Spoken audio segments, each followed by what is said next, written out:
here today with senior foilist Gabriela Cecchini, and she is from Brazil, and she's one of our top foilists here at the 2020 NCAA Fencing Regionals.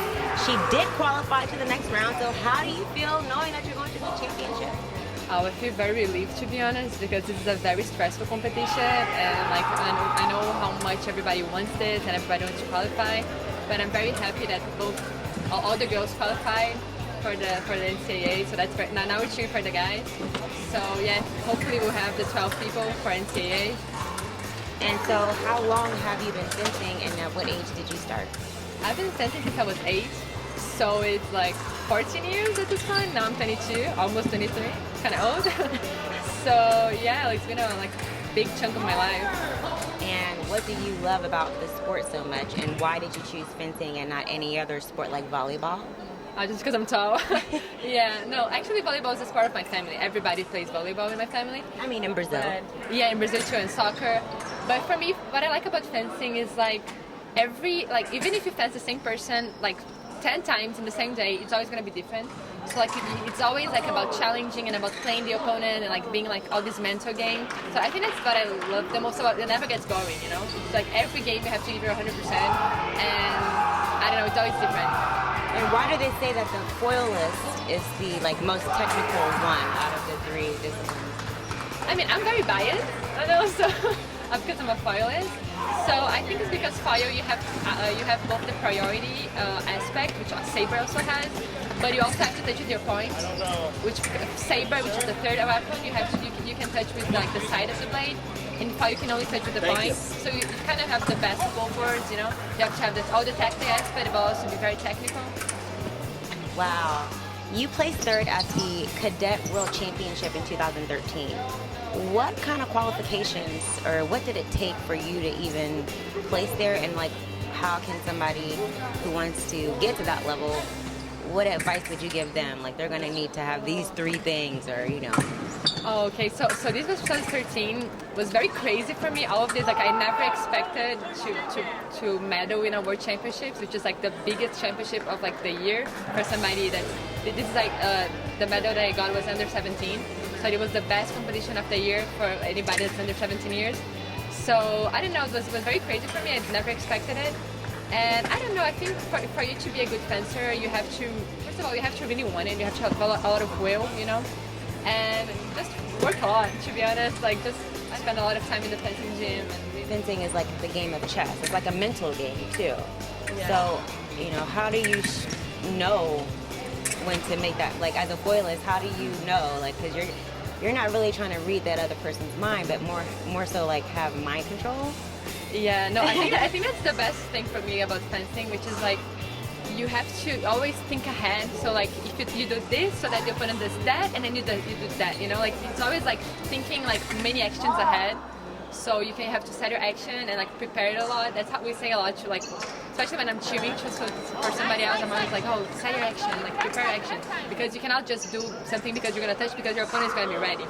So I don't know. I think that's the most fun part. You know, it's like playing chess. You know, you wanna think ahead and when your strategy works, it's the best feeling. You feel so smart and you feel so accomplished. Is that when you do that scream, that loud emotion of No, I know. My scream is so embarrassing.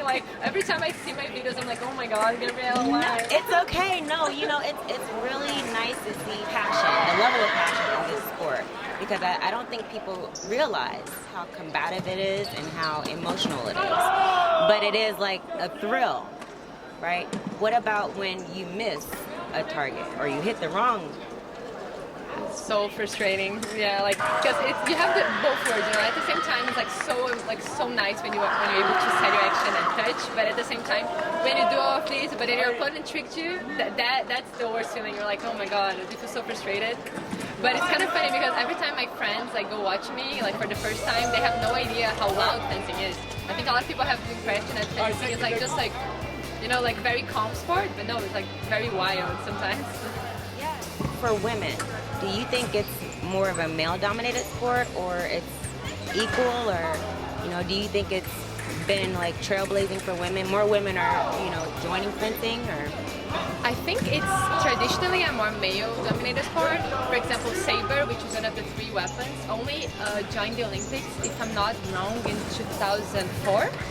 So like until 2004, you didn't have saber at the Olympics, you know, for women. So I think, but like with time, like we're gaining our space, and like I think at this point, like I don't know if it's 100% like 50-50, but like it's like we're there. Like women's fencing is as important as men's fencing nowadays. I feel like. Why did you choose the Ohio State University's fencing program as opposed to a club? You know, you're from Brazil. You know, you have a certain level of expertise in this as a foilist. So why the Ohio State University? So it all started in 2016, in which I didn't qualify for Rio, and I was really trying, like all my life was invested in it. That's huge. Like, qualify for Rio. Yeah, but then I didn't. So I was very frustrated, and I decided I need to change something in my life and in my like training to like get better. And right about this time, like people from Ohio State talked to me, and I knew like the tradition of the program, and I knew how good the program was. And then it was just like I don't know, it was like destiny in a way, you know, like I wanted something different, and like something like some different training and everything. And then Ohio State kind of like talked to me, so it was just like the perfect match. And I'm so thankful that I did come here, and like this have been like the 3 best years of my life for sure. Great. And so you definitely feel like you know what it means to be a Buckeye now that you've been here.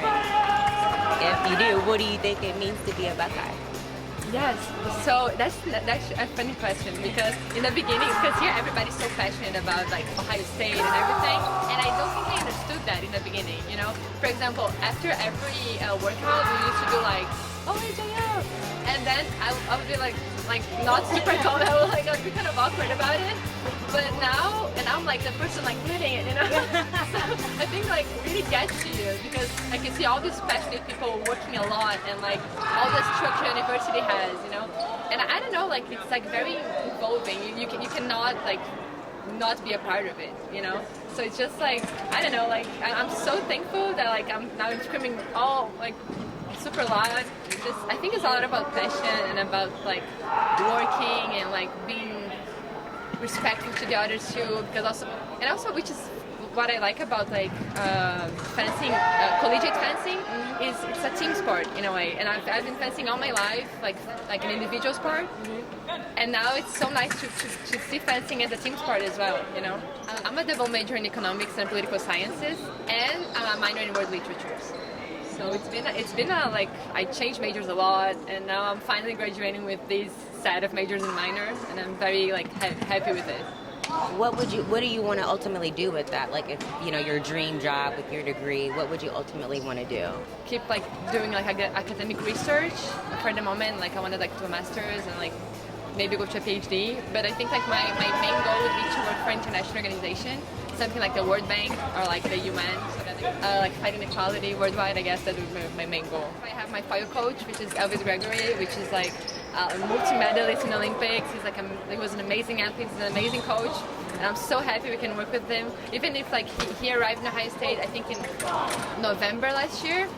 It's been like we've been working together for like 3 months, you know. And I feel like I'm so grateful to be able to work with him, and I really see that like my fencing is better right now. So I'm very happy for that. Hello, I'm Gabriela Cecchini, and you are watching Off the Field. Brianna McNary, Buckeye TV.